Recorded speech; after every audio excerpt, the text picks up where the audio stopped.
안녕하세요, 나연석입니다. 제가 초보 때는 데드리프트를 잘 안 했었는데요. 그 이유가 데드리프트의 효과에 대해서 완전 무지했었기 때문에 힘든 데드리프트를 굳이 할 필요가 있나? 라는 생각으로 잘 안 했었고요. 그리고 두 번째는 덤벨 컬이나 랩풀다운 같은 근육을 수축하는 운동은 특정 부위의 자극을 잘 느낄 수 있는 운동인데 반해 데드리프트는 근육을 최대 수축까지 쥐어 짜내는 운동이 아니다 보니까 집중적으로 펌핑되지도 않고 이게 근육이 커지는 게 맞나 같은 생각이 들어서 잘 안 했던 것 같습니다. 물론 헬스를 한다고 해서 모든 사람이 데드리프트를 무조건 해야 되는 건 아니죠. 심한 척추 측만 같은 선천적인 체형 불균형 때문에 데드리프트를 하면 오히려 허리에 굉장히 안 좋은 예외적인 체형도 분명히 존재하고요. 그래도 대부분의 사람들에게 데드리프트는 근육 성장 외에도 여러가지 이로운 운동 효과가 많기 때문에, 그리고 아직 그런 이로운 효과를 몰라서 안 하는 사람들이 많기 때문에 이번 영상에서는 데드리프트의 운동 효과에 대해서 정확하게 알려드리도록 하겠습니다. 먼저 데드리프트의 가장 큰 이점이라고 한다면 일상에서 잘 사용하지 않는 후면사슬 근육의 발달이라고 볼 수 있는데요. 후면사슬 근육을 이해하기 쉽게 알려드리면 뒷목, 승모근, 광배근, 척추 기립근, 엉덩이, 햄스트링, 종아리 등등 사람의 몸을 웅크린 상태에서 최대한 펼 때 사용되는 뒤쪽 근육들을 다 묶어서 후면사슬 근육이라고 말합니다. 얼굴을 얼굴이라고 말하는 것처럼 그렇게 명칭을 정한 거예요. 왜 굳이 후면사슬 근육이라고 묶어서 말하냐면 매번 강의를 하거나 교육을 하거나 논문을 쓰거나 책을 쓸 때마다 사람이 몸을 펼 때는 뒷목, 승모근, 광배근, 척추 기립근 등등이 사용된다, 뭐 이렇게 매번 말할 때마다 길게 풀어서 말하는 게 번거롭고 불편하니까 몸을 웅크렸다 펼 때 사용되는 뒤쪽의 모든 근육들을 후면사슬 근육이라고 명칭을 정한 겁니다.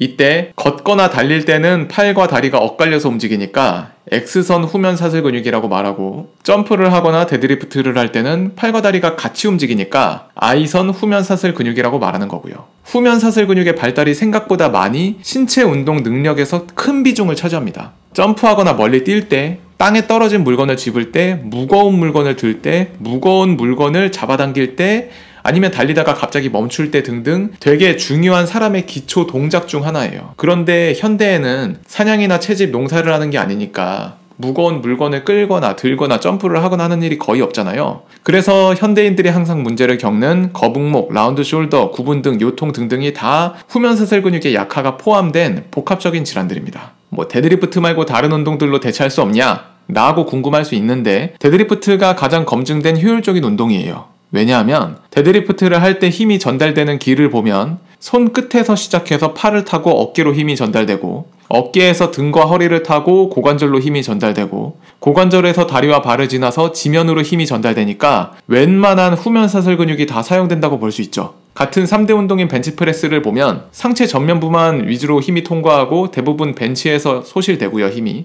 스쿼트도 어깨에 짊어지고 있기 때문에 코어 근육은 많이 사용되지만 팔을 움직이는 상체 근육들은 크게 사용이 안 됩니다. 또 이런 케이블로우 같은 운동들을 보면 힘의 이동 경로만 따져보면 데드리프트처럼 후면사슬 근육 모두를 통과할 수 있는 걸 볼 수 있는데요. 여기서의 포인트는 다룰 수 있는 무게의 한계가 등 근육이 당길 수 있는 무게로 해야 되다 보니까 하체 근육의 역치 이상으로 무게를 다루지 못해서 하체 근육은 발달이 거의 안 됩니다. 참고로 역치가 뭐냐면 생물에서 반응이 일어나는 최소한의 자극 세기를 말합니다.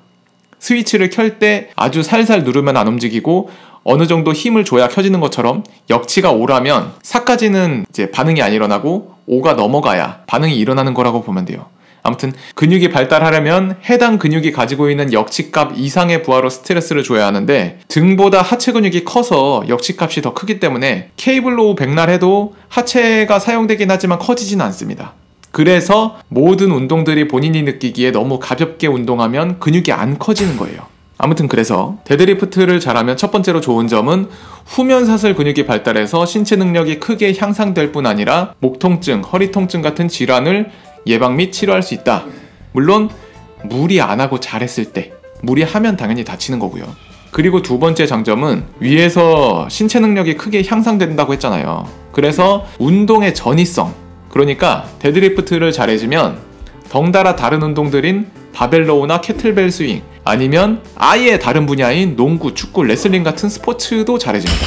데드리프트가 이런 전이성이 뛰어난 운동이에요. 그래서 많은 스포츠 선수들이 기초 체력 훈련으로 데드리프트를 많이 하는 편이고, 꼭 데드리프트가 아니더라도 데드리프트의 응용 동작을 필수로 하는 편입니다. 저도 데드리프트를 하기 전에는 약간 풍선 근육 느낌. 보여지는 몸에 비해서 힘이 약하다고 생각했었는데 요즘에는 전체적으로 힘이 강해진 것 같습니다. 네. 아무튼 그리고 마지막으로는 극한의 스트렝스 훈련을 할 수 있다는 특징이 있습니다. 스쿼트나 벤치프레스 같은 경우에는 짊어진 상태에서 시작하는 운동이다 보니까 잘못 깔리면 진짜 크게 다칠 확률도 높잖아요. 심지어 죽는 사람도 있고요. 하지만 데드리프트는 하다가 안 되면 놔버리면 되니까 크게 다칠 확률이 상대적으로 적죠. 그래서 더 자신감 있게 스트렝스 훈련을 할 수 있는 거고요. 물론 그렇다고 무리하면 고관절과 허리, 목이 다칠 수 있으니까 이렇게 극한으로 스트렝스 훈련을 할 때는 그냥 하는 게 아니라 체계적인 훈련 프로그램대로 해야 부상 위험이 줄어듭니다. 극한으로 스트렝스 훈련하는 게 왜 중요하냐면 사람의 신체 능력은 겁을 먹어서 쫄잖아요. 그러면 떨어지게 돼 있어요. 그렇다는 건 고중량을 안 다뤄본 사람이 처음 고중량을 시도하게 될 때 스트레스를 많이 받기 때문에 겁을 먹어서 원래 가지고 있던 신체 능력보다 퍼포먼스가 더 떨어지게 되고 그럼 오히려 다칠 확률도 더 커지거든요. 근데 데드리프트로 고중량을 충분히 다뤄보면 고중량에 대한 스트레스가 어느 정도 적응돼서 더 자신감 있게 다른 운동에서도 스트렝스 훈련을 할 수 있습니다. 참고로 무리하라는 뜻이 아닙니다. 본인이 다룰 수 있는 무거운 무게를 자신감 있게 할 수 있다는 뜻입니다.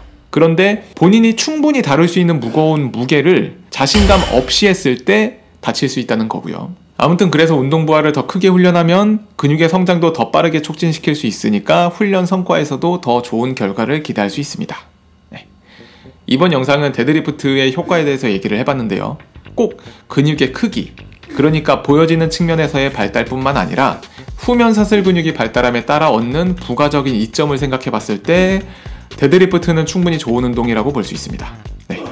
물론 제대로 해야 부상 없이 효과를 볼 수 있기 때문에 하루아침에 제대로 해내야지 한 번에 나는 제대로 정자세를 해야지 이렇게 성급하게 생각하지 마시고 매번 운동할 때마다 자세를 조금씩 수정하고 발전시킨다는 생각으로 하면 그 노력과 과정들이 겹겹이 쌓여서 좋은 결과를 낼 수 있다고 봅니다. 네. 그럼 제가 이번에 준비한 이야기는 여기까지고요.